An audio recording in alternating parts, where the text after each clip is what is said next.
चाय पर चर्चा in association with UPS Lakshmi, LPS Bosat, powered by Ganga tea, ताजगी भरा जोश। अबला से सबला हुई देखो नारी आज, अबला से सबला हुई देखो नारी आज, नारी के सहयोग से समृद्ध हो रहा समाज। नमस्कार, जनता टीवी की खास पेशकश चाय पर चर्चा में आप सभी का स्वागत है। आपके साथ मैं हूं अंजलि भंडारी और कुछ ऐसी ही शख्सियत आज हमारे साथ चाय पर चर्चा के इस कार्यक्रम में मौजूद हैं। एक ऐसी सशक्त नारी जिन्होंने समाज की समृद्धि और समाज में महिलाओं की उन्नति के लिए उम्र भर जो है वो लगातार काम किए हैं, लगातार वो काम कर भी रही हैं। महिलाओं के उत्थान के लिए जब राजनीति में उन्होंने कदम रखा तो उनका एक ही उद्देश्य था कि महिलाओं को न सिर्फ आर्थिक तौर पर वो सशक्त करें बल्कि राजनीतिक तौर पर भी वो सशक्त करें और उनके अधिकारों के लिए लगातार वो अब तक काम करती आई हैं और काम भी कर रही हैं। और उनका कहना है कि वो हमेशा इस तरीके से महिलाओं के उत्थान के लिए, समाज में महिलाओं के अधिकारों के लिए वो ऐसे ही काम करती रहेंगी। और चलिए ज़्यादा देर ना करते हुए उनसे मैं मिलवाती हूँ हरियाणा भाजपा महिला मोर्चा की प्रदेश उपाध्यक्ष और नगर पार्षद भादुगढ़ से डॉक्टर नीना सतपाल राठी जी। बहुत बहुत स्वागत है मैम आपका। जी धन्यवाद अंजलि जी, आपने चाय पे चर्चा पे मुझे आमंत्रित किया, आपका धन्यवाद करती हूँ। जी बिल्कुल डॉक्टर नीना जी, क्योंकि सबसे पहला सवाल यहाँ पर रहेगा कि महिलाओं के सशक्तिकरण के लिए राजनीति को आपने चुना, कैसा ये सफ़र रहा, कैसी ये शुरुआत रही और राजनीति को ही आपने क्यों चुना, कैसे इसमें आपने इसकी शुरुआत की? जी, राजनीति के सफ़र में बड़े उतार चढ़ाव रहे और मैं जब शुरू में राजनीति में मैं आई 2009 में मेरा पहला चुनाव था, तो मैं परिस्थितिवश आई थी। लेकिन आने के बाद जब सिस्टम में बहुत सारी चीज़ें देखी और उस समय की और आज की अगर तुलना करूं तो अब मुझे इंटरेस्ट आने लगा है राजनीति में। बिल्कुल, लेकिन महिलाओं की भागीदारी की अगर बात की जाए, क्योंकि शुरू से अगर तस्वीर हम देखें राजनीति में महिलाओं की, तो अमूमन देखा जाता था कि राजनीति में महिलाओं की भागीदारी तो सुनिश्चित कर दी जाती थी, लेकिन सामाजिक तौर पर वो अधिकार जो है वो महिलाओं को नहीं दिए जाते थे। तो उस पर आपको लगता है कि उस समय और वर्तमान में कुछ बदलाव आया है? जी बिल्कुल बदलाव आया है। अगर मैं पहले की तुलना में आज की बात करूं तो मेरा मानना है कि माननीय नरेंद्र मोदी जी जब से देश का नेतृत्व उन्होंने संभाला है, जब से देश के प्रधानमंत्री के रूप में वो हैं, तो महिलाओं के सम्मान में बहुत बढ़ोतरी हुई है। महिलाओं का हौसला बढ़ा है। पहले सामाजिक परिवेश में और आज के परिवेश में भी बहुत ज़्यादा अंतर है और अब महिलाओं में आत्मविश्वास बढ़ा है। क्योंकि अगर हम पूरे देश में सुरक्षा की दृष्टि से भी बात करें, क्योंकि मेरा मानना ये है कि जब तक महिला को सुरक्षा की भावना नहीं आएगी तो उसके आत्मविश्वास में कहीं कमी रहेगी। अब जो है वातावरण काफ़ी बदला है, महिला का आत्मविश्वास, उसका हौसला बढ़ा है। आज आपको क्यों लगता है कि भाजपा शासन में महिलाओं की जो उन्नति है या उनके सशक्तिकरण है उन पर काम हुआ है अब तक?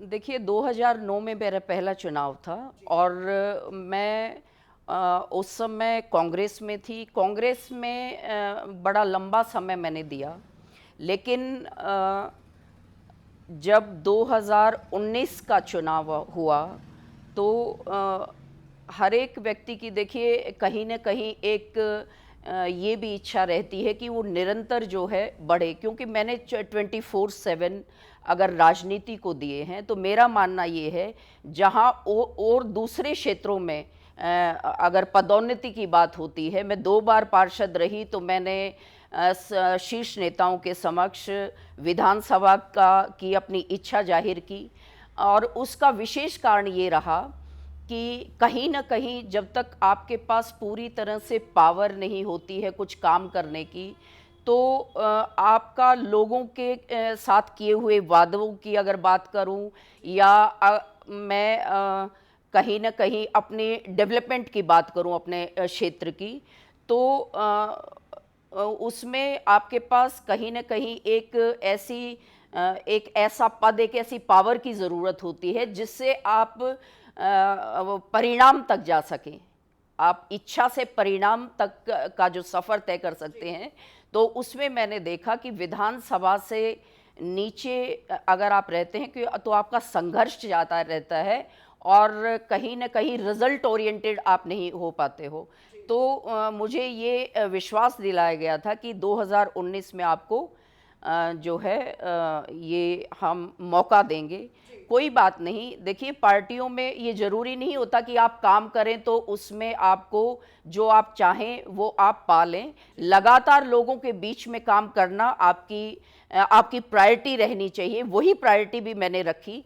लेकिन जब मैंने देखा कि माननीय नरेंद्र मोदी जी ने महिलाओं के लिए लगातार बैक टू बैक इतने फैसले आए, जैसे हम 3 तलाक की अगर हम बात करें, जहां लोग हिंदू मुस्लिम की पार्टी बताते थे, तो माननीय मोदी जी ने ये साबित करके दिखाया कि वो महिला को हिंदू मुस्लिम ना करके उनकी पीड़ा को महसूस करने की उनके अंदर कहीं ना कहीं वो भावना है। 3 तलाक का उसमें वो निर्णय लेके आए, तो बहुत सारे महिलाओं के सम्मान में बढ़ोतरी हुई, महिला को बराबर सम्मान दिया, अभी 33% का आरक्षण मिला है।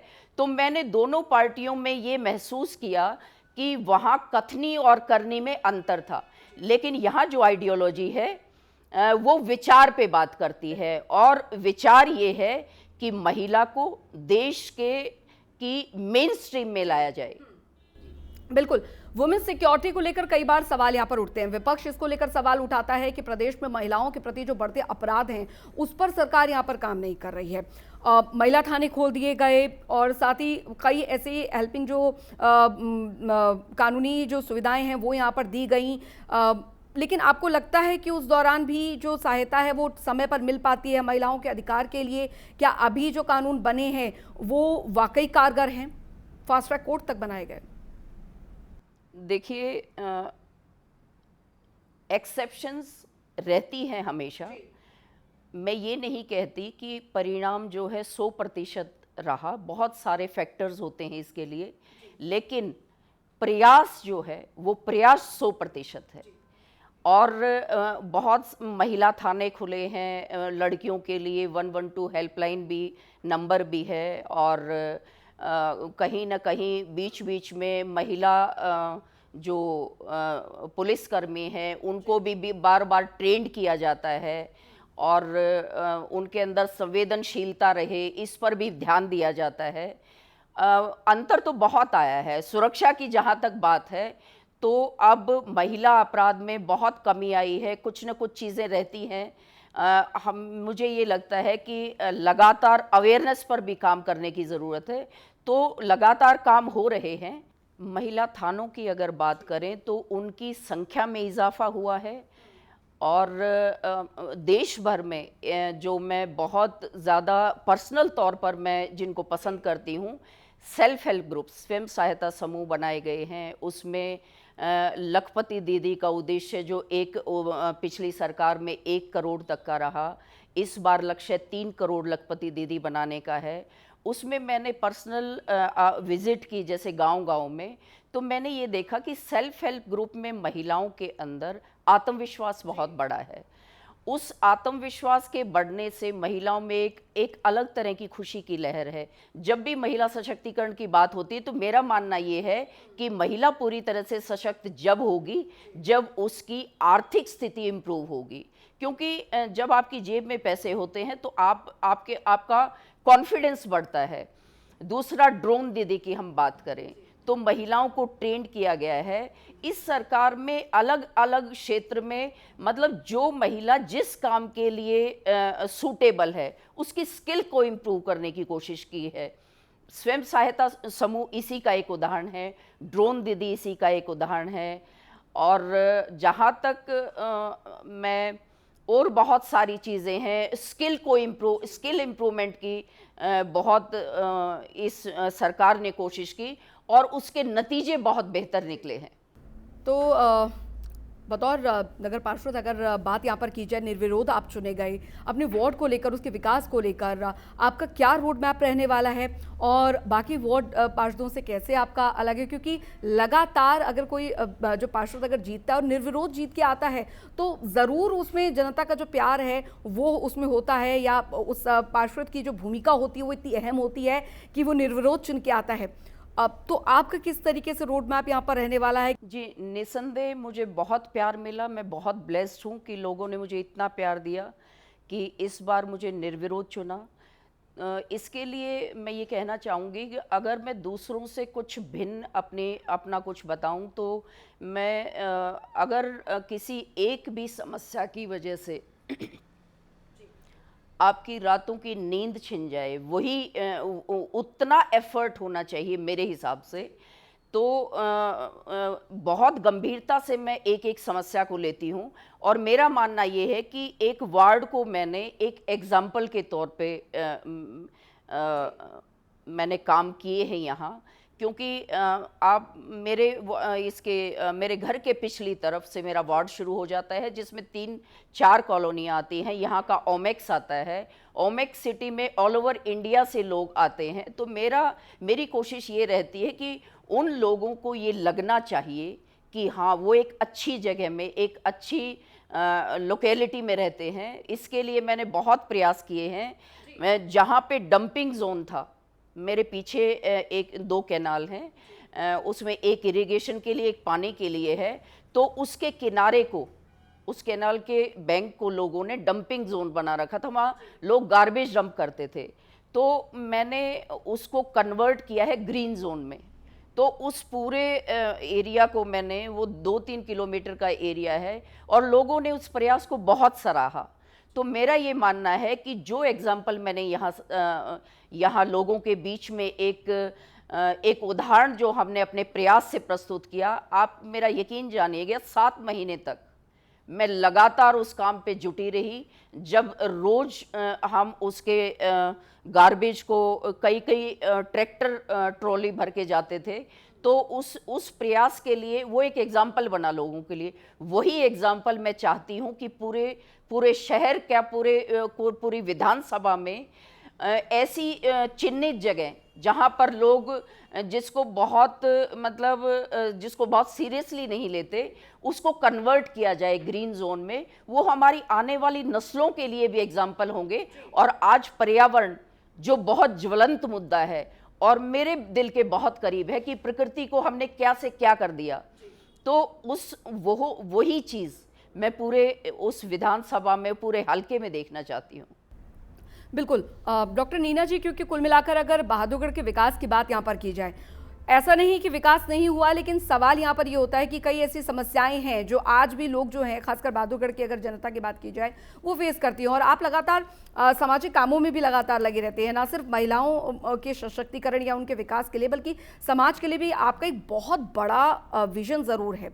बहादुरगढ़ के लिए आप किस तरीके से सोचती हैं? आप देखिए, कुछ समस्याएं ऐसी हैं, मेरा मानना है, एक तो ड्रेनेज की व्यवस्था यहाँ पर माकूल नहीं है। यहाँ थोड़ी सी बारिश होने पर बहुत ज़्यादा पानी भर जाता है और इसका कारण ये भी रहा, बहुत सारे कारण रहे। लगातार बढ़ती हुई जनसंख्या, यहाँ पे प्रवासी लोग बहुत ज़्यादा हैं क्योंकि इंडस्ट्रियल एरिया है, तो उनकी वजह से कहीं कहीं कॉलोनियों में जहाँ पे लोड बढ़ने की वजह से तो ये समस्या बहुत ज़्यादा है पानी इकट्ठा होने की। और ये समस्या मेरे लिए इतनी पीड़ादायक है जब स्कूल के बच्चे उस पानी में से होके गुजरते हैं, दुनिया भर की बीमारियां उसे। इस प्रयास में कहीं ना कहीं खामी है। मुझे कहते हुए बिल्कुल गुरेज नहीं कि कुछ कमियां तो रही, नहीं तो एनसीआर में मेरा बहादुरगढ़ पड़ता है, उसमें ये समस्याएं, ये बेसिक समस्याएं नहीं होनी चाहिए। मुझे बहुत पीड़ा होती है और मुझे अगर अवसर मिलता है तो मेरी प्रायोरिटी यहाँ की ड्रेनेज व्यवस्था, यहाँ पानी साफ़ कई बार नहीं आता, लोगों को इस चीज़ से बहुत समस्या है। साफ़ पानी, साफ़ यहाँ की हवा होनी चाहिए।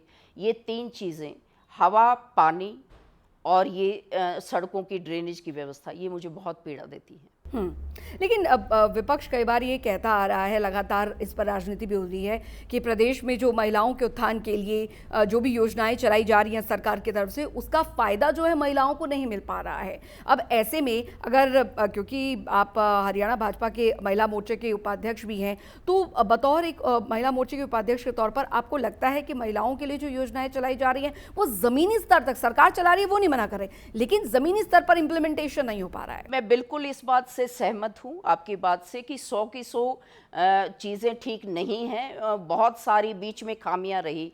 उसका एक कारण ये भी है कि डिजिटलाइजेशन की वजह से वो रीच जो है ना पूरी तरह से लोगों की वहाँ तक नहीं हो पाती। इस समस्या को भी हमने महसूस किया और हमने 2 वैन तैयार की हैं जिसमें सीएससी सेंटर्स तक लोग चक्कर लगाते थे और उनके काम नहीं होते थे। छोटी सी अगर उनके पास कोई डॉक्यूमेंट नहीं है उसके लिए उसको कई बार दौड़ाया जाता था। इस पीड़ा को महसूस किया तो हमने 2 वैन जिसमें सीएससी सेंटर्स की सारी सुविधाएं और वो बिल्कुल फ्री ऑफ कॉस्ट मिलेंगी, गांव-गांव वो वैन जाती है, लोगों की समस्या का निदान करती है, जिसमें आधार कार्ड है, आपकी पेंशन है, आयुष्मान कार्ड है, बहुत सारी जितने भी सीएससी सेंटर्स के काम हैं वो उसमें होते हैं। हाँ, इन समस्याओं का निदान धीरे-धीरे हो रहा है, ये बिल्कुल सही बात है आपकी, लेकिन जो हमारा जो निश्चय है, जो हमारी डिटर्मिनेशन है, उससे उन समस्याओं को पूरी तरह से निदान होगा। एजुकेशन सेक्टर की बात यहाँ पर करते हैं डॉक्टर नीना जी, क्योंकि लगातार हम देखते हैं कि गाँव में कई बार बच्चियों को एजुकेशन जो है वो नहीं मिल पाती है, या फिर स्कूल दूर होते हैं, या शिक्षक नहीं होते हैं, या समाज के अन्य कारण भी होते हैं जिसमें बच्चियों को स्कूली शिक्षा नहीं मिल पाती। और हरियाणा की बात अगर की जाए तो बेटी पढ़ाओ बेटी बचाओ का नारा खुद प्रधानमंत्री नरेंद्र मोदी ने इसी धरती से दिया था। आपको लगता है कि आज वर्तमान में जो बच्चों की शिक्षा है, खासकर लड़कियों की शिक्षा प्रणाली है, उसमें सुधार आया है या सुधार होना बाकी है, और आपका विजन इस पर क्या है? शिक्षा बहुत अहम हिस्सा है जीवन का। सर्वांगीण विकास के लिए शिक्षा का होना बहुत ज़रूरी है। पहले की और अब के अगर आप अंतर की बात करें तो लिटरेसी रेट जो है बड़ा है।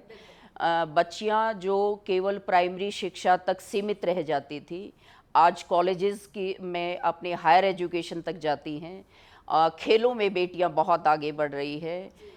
वो कहीं गद्दे से लेकर आसमान की उड़ान तक का सफ़र तय कर रही हैं। अगर मैं झज्जर की बेटी मनु भाकर की बात करूं तो हम बहुत सौभाग्यशाली हैं, हम उसी डिस्ट्रिक्ट से आते हैं।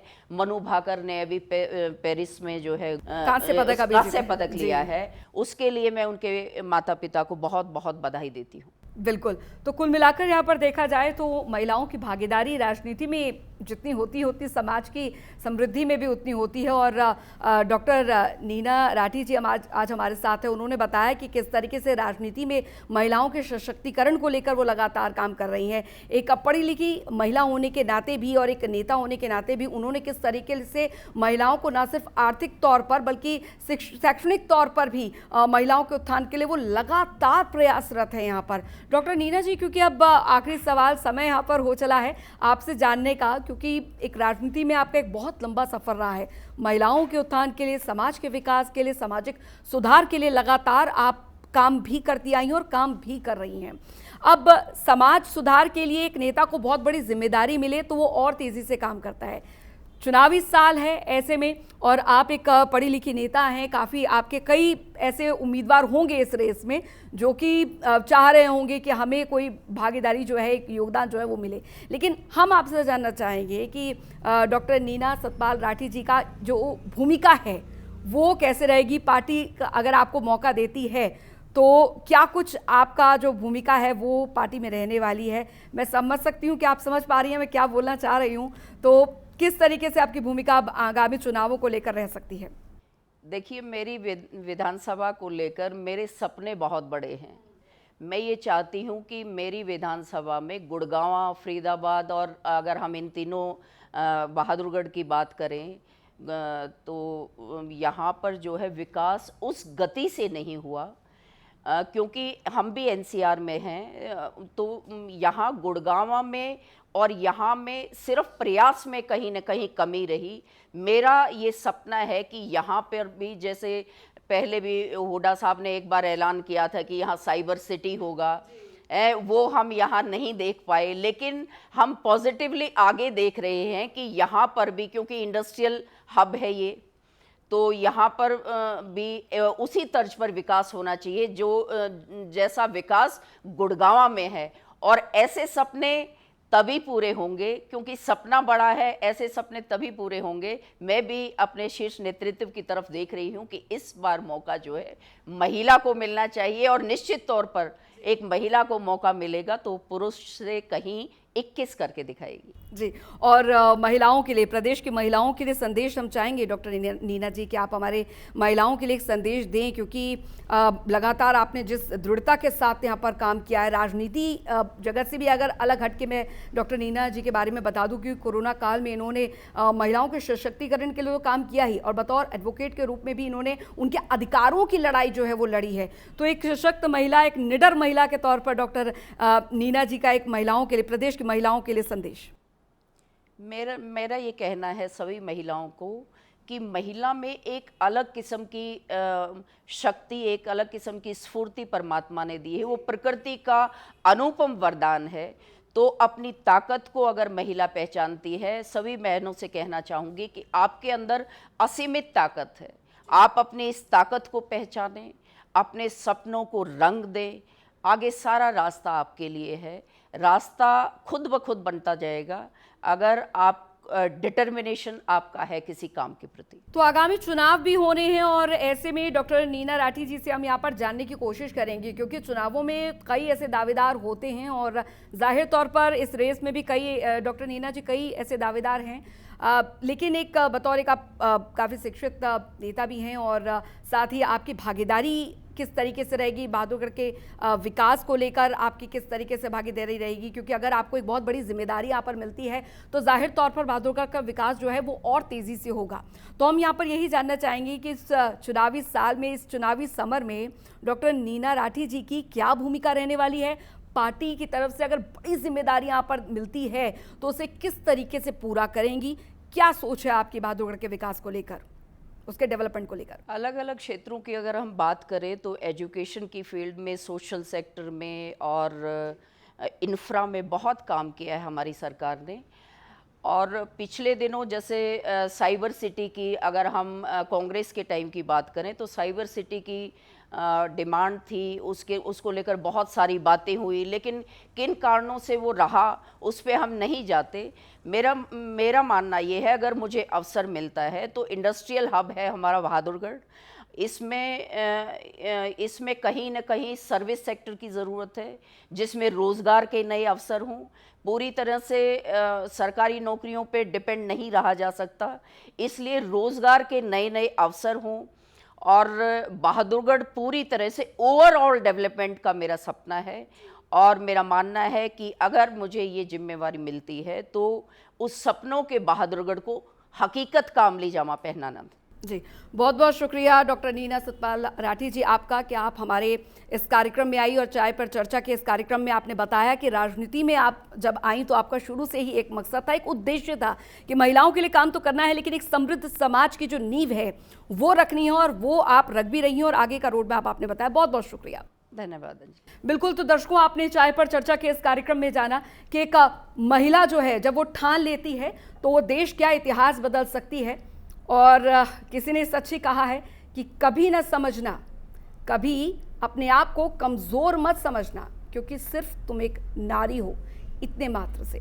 लेकिन सवाल यहाँ पर यह बनता है कि हर बार समाज जो होता है नारी शक्ति की बात करता है, आदि आबादी की बात करता है। हमारे बड़े बड़े जो पार्टियां हैं, जो राजनीतिक पार्टियां हैं, वो नारी शक्ति की बात करते हैं, आदि आबादी की बात करते हैं, लेकिन जब बारी आती है उनके अधिकारों को देने की तो उसमें कहीं ना कहीं पीछे हट जाते हैं। लेकिन ये बदलता भारत है जहां आज राष्ट्रपति एक महिला है, वित्त मंत्री एक महिला है, यहाँ तक कि हरियाणा की जब बात आती है तो महिला शक्ति है, और जो हरियाणा की बेटियां हैं, चाहे वो खेल जगत हो, चाहे वो सेना में हो, हमेशा उन्होंने नाम रोशन किया है। और राजनीतिक जगत में डॉक्टर नीना सतपाल राठी जी जैसी जो महिलाएं हैं वो लगातार समाज के लिए जिस तेजी के साथ, जिस निडरता के साथ काम कर रही हैं, वो एक बहुत बड़ा उदाहरण है कि महिला सिर्फ जननी नहीं बल्कि एक समृद्ध समाज की नींव होती है।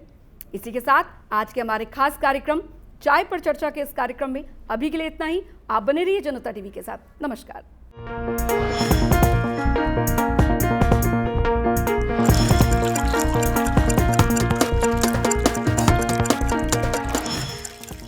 चाय पर चर्चा in association with UPS Lakshmi, LPS Bosat, powered by Ganga tea, ताजगी भरा जोश।